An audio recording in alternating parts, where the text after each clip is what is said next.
Hi viewers, welcome to our channel. ప్రస్తుతం మనతో పాటు దాము బాలాజీ గారు సీనియర్ జర్నలిస్ట్ ఉన్నారు. వారితో ఒకసారి మాట్లాడదాం. సో, నమస్కారం సార్. నమస్తే. సార్, రామ్ గోపాల్ వర్మ గారు మరోసారి మెగా ఫ్యాన్స్‌ని గెలికినట్టుగా అనిపిస్తుంది సార్. ఆయన చేసిన ట్వీట్ చూస్తూ ఉంటే. సో, ఎందుకు ఈ టైంలో అంటే అల్లు అర్జున్ గారిని పొగడబోయి ఇటు మెగా ఫ్యాన్స్‌ని కాస్త గెలికినట్టుగా అనిపిస్తుంది సార్. మరి ఆయన ట్వీట్‌లో ఏముంది? దాన్ని మనం ఎలా అర్థం చేసుకోవాలంటారు సార్? ఆయన ట్వీట్ ముందు నేను చదువుతాను. దాని హ్మ్. తర్వాత దాన్ని మాట్లాడదాం. The mega craze for 'Pushpa 2' is clear proof that Allu in the new mega. Allu is the new mega. Hey Allu Arjun, you are not the Baahubali but the mega bali of stars అనేది ఆయన పెట్టింది. హ్మ్. అంటే మామూలుగానే ఆయన మెగా ఫ్యామిలీ మీద ఎప్పటినుంచో ట్వీట్లు పెట్టడం, మాట్లాడడం అనేది ఎప్పటినుంచో చేస్తాడు ఆర్‌జీవి. హ్మ్. సో, మామూలుగా ఏందంటే ఆయనకి మెగా ఫ్యామిలీని కెలికి వాళ్ళ రియాక్షన్ చూసి ఆనందించడం అనేది ఒక సరదా. హ్మ్. రెండవది, ఇప్పుడు ఆల్రెడీ మెగా అండ్ అల్లు ఆహ్, ఒక గొడవ జరుగుతుంది కాబట్టి దీంట్లో ఒక అగ్గిపుల్ల వేస్తే ఇంకొంత బావుంటది గదా! అనేది ఆయనకి. అంటే అగ్నిలో ఆజ్యం పోసారంటారు గదా! అలాగా ఆయన చేశాడు. ఓకే. అయితే ఇంకా ఆర్‌జీవీ టాక్టిక్స్ గమనిస్తే ఇంకొక యాస్పెక్ట్ కూడా ఉంటది. అదేంటంటే ఆయన సినిమాలకి ఏమన్నా రిలీజ్‌కుంటే, ఆ రిలీజ్‌కి ముందుగా ఏదో ఒక వివాదాల్లోకి ఆయన ఎంటర్ అవుతాడు. అవును. ఎందుకంటే ఆ సినిమాకి పబ్లిసిటీ చేయాలంటే డబ్బులు పెట్టాలి. మామూలుగా హ్మ్. ఇవాళ పబ్లిసిటీ అంటే చాలా బోలెడు డబ్బులు ఖర్చవుతుంది. సో, ప్రీ పబ్లిసిటీ అంటే కాంట్రోవర్సీలు. కాంట్రోవర్సీలు సినిమాకి సంబంధించి కాంట్రోవర్సీలు కాకుండా వేరే కాంట్రోవర్సీలు క్రియేట్ చేస్తే ఈయన రంగంలో ఉంటాడు. దానివల్ల ఆ సినిమాకి పబ్లిసిటీ వస్తుంది. అలాగే ఓకే. ఇప్పుడు ఆయనది జనవరి 30కి 'శారీ' సినిమా. 'శారీ' అని ఒక సినిమా తీశాడు. ఆ హ్మ్. 'శారీ' సినిమాకి పబ్లిసిటీ ఇప్పటివరకు స్టార్ట్ చేయలేదు. అందుకని ఇప్పటి నుంచి ఆయన ఏం చేస్తాడంటే కాంట్రోవర్సీలో ఉండడానికి ట్రై చేస్తాడు. హ్మ్. సో, ఇదొక స్ట్రాటజీ. మనం ఆయన ప్రతి సినిమా ముందుగా కూడా ఆయన ఆ సినిమాకి సంబంధించిన కాంట్రోవర్సీలోకెళ్తాడు. అది పొలిటికల్ సినిమా అయితే. లేనప్పుడు వేరే కాంట్రోవర్సీ‌ల్లో ఈయన ఎంటర్ అవుతుంటాడు. ఇప్పుడు 'శారీ' సినిమా ఏంటి? అదొక ఆహ్, love story. Love okay. Story అంటే భయంకరమైన, ఆయన భాషలో భయంకరమైన లవ్ స్టోరీ. హ్మ్. అంటే ఎక్కువ లవ్ అయితే అది స్కారీగా ఉంటదనేది ఆయన కొటేషన్ గూడా దాంట్లో ఓకే. ఉంది.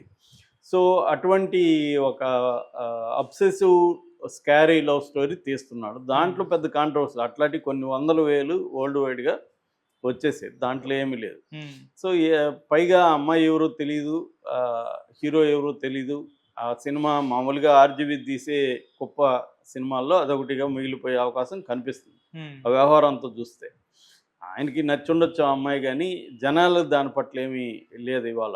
ఇవాళ బ్రహ్మాండమైన అమ్మాయిలంతా వచ్చేసినాక ఆహ్, ఈయనకి నచ్చింది, నాకు నచ్చింది కాబట్టి మీరు చూడండంటే ఇవాళ జనం ఎవరు చూడడానికి రెడీ. మామూలుగా ఓహ్! ఒక మోస్తరు సినిమాలకే థియేటర్‌కి వెళ్ళట్లేదు. హ్మ్. సో, కాకపోతే ఆయనకి ఇవన్నీ తెలియకేం గాదు. ఆయనకేందంటే ఇవన్నీ తెలిసి ఆయన చేస్తూ ఉంటాడు. సో, కాకపోతే మాక్సిమం దాన్ని ప్రమోట్ చేయడం ద్వారా కనీసం ఓటీటీకి కొంత సేల్ జేసుకోవచ్చనేది ఆయనకుంటది. ఓకే. సో, ఈ యాంగిల్ నుంచి ఆయన కాంట్రోవర్సీ‌లకి ఎంటర్ అవుతుంటాడు. That is number 1. Hmm. Number 2, అందరికి డౌట్ ఏందంటే ఈయన మీద ఆల్రెడీ కేసులున్నాయి. అరెస్టు అయ్యే అవకాశం కనిపిస్తుంది. ఎందుకంటే మండే వరకు అరెస్ట్ చేయొద్దనింది తప్ప ఆయన పర్మనెంట్‌గా అరెస్ట్ చేయమని కోర్ట్ చెప్పలేదు. హ్మ్.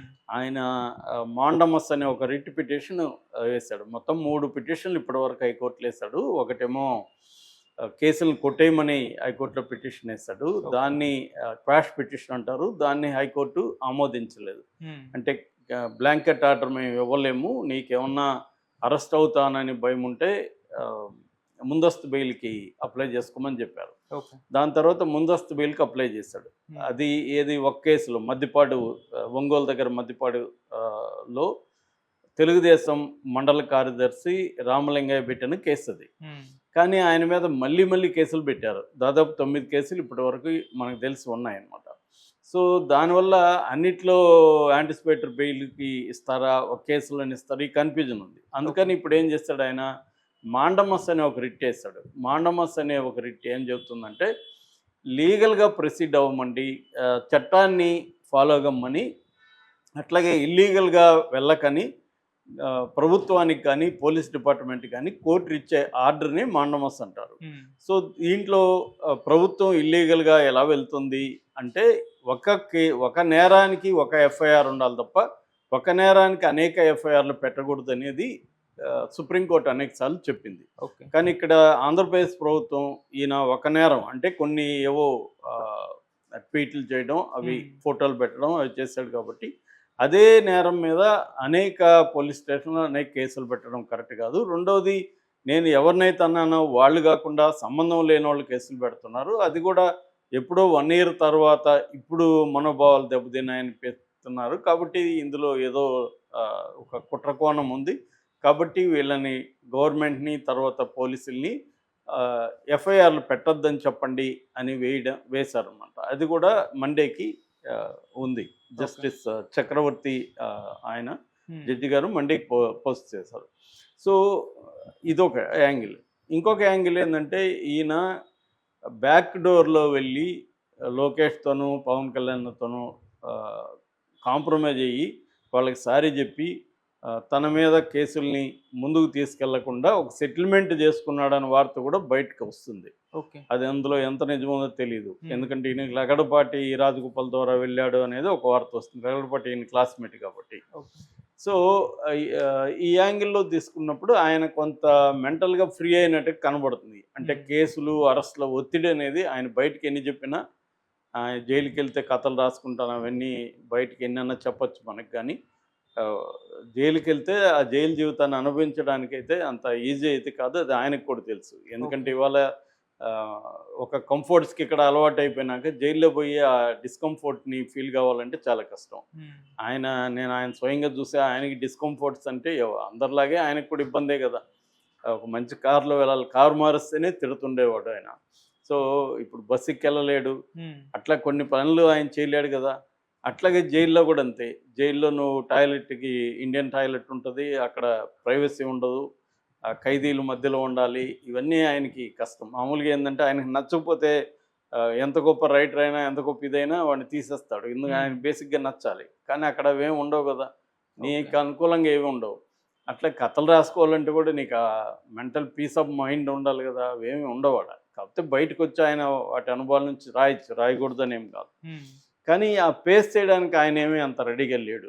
కాబట్టి జైలుకి పోకుండా ఉండడానికి ఆయన ట్రై చేస్తాడు. కాకపోతే వరస్ట్ అంటే జైలుకి వెళ్ళాల్సి వస్తే ఎవరైనా ఏం చేస్తారు, ప్రిపేర్ అవుతారు వరస్ట్కి.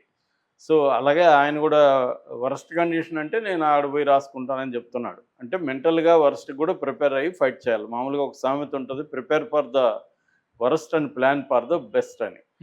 ప్రతి గివెన్ సినేరియోలో మనం దేన్నైనా కూడా చేయాలనుకున్నప్పుడు, ఒక పని చేయాలనుకున్నప్పుడు, లేదా ఒక దేంట్లోకి ఎంటర్ అవ్వాలనుకున్నప్పుడు ఇందులో ఏది వరస్ట్ ఉండొచ్చు, అవుట్కమ్ వరస్ట్ ఏది ఉండొచ్చు అని మనం ఆలోచించి దానికి ప్రిపేర్ అయిపోయినాం మెంటల్గా, మిగతా ఏదొచ్చినా మనకి ఇబ్బంది లేదు. ఎందుకంటే వరస్ట్ సిచ్యువేషన్గా మనం ప్రిపేర్ అవుతాం. అలాగా ఆయన చేసే అవకాశం కనిపిస్తుంది. ఏదేమైనా ఈయన కొంత ఏదో ఒక సెటిల్మెంట్ అయితే వచ్చినట్టుగా మనకు అర్థమవుతుంది. అందుకని మళ్ళీ మెగా ఫ్యామిలీ మీద ఈయన పడ్డాడు. యాక్చువల్గా మెగా ఫ్యామిలీ మీద వాళ్ళకి మధ్య ఉన్న గొడవలేకి ఈయన దూరడం అనవసరం. కానీ దీంట్లో క్లియర్గా కిలికింది ఏంటి, నువ్వే నిజమైన Allu is the new mega అంటే, అల్లు అనేవాడు మళ్ళీ ఆయన మెగా వద్దనుకోను కదా అల్లు అర్జున్ వచ్చాడు. నిజానికి అల్లు అర్జున్కి కూడా ఇది డ్యామేజింగ్ ట్వీటే. ఆయన మెగా వద్దనుకుంటే నువ్వే మెగా అంటే, నాకు మెగా అవసరం లేదని ఆయన ఐకాన్ స్టార్ అని పెట్టుకున్నాడు.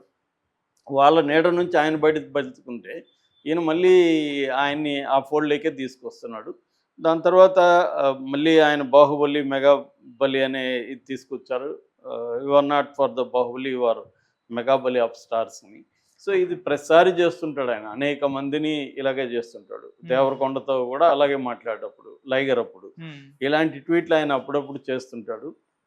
దీంట్లో ఒకటి ఏంటంటే, కొత్త హీరోల్ని, కొత్త డైరెక్టర్ని తనకు వీళ్ళు గ్రోత్ ఉంటుంది అనుకుంటే వాళ్ళకి ఒక గాలం వేస్తున్నట్టుగా వేస్తాడు.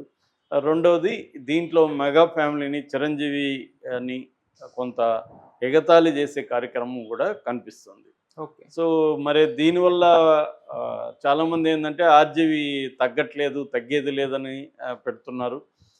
ఈయనకి ఇప్పుడు ఈ మధ్య కాలంలో ఒక బ్యాడ్ ఇమేజ్ క్రియేట్ అయింది. మొత్తం మీడియా అంతా కూడా ఆర్జీవిని ఒక తప్పు చేసిన వాళ్ళగా చిత్రీకరించడం, పారిపోయినాడని చెప్పడం, మంచం కింద పిరికి వాళ్ళలాగా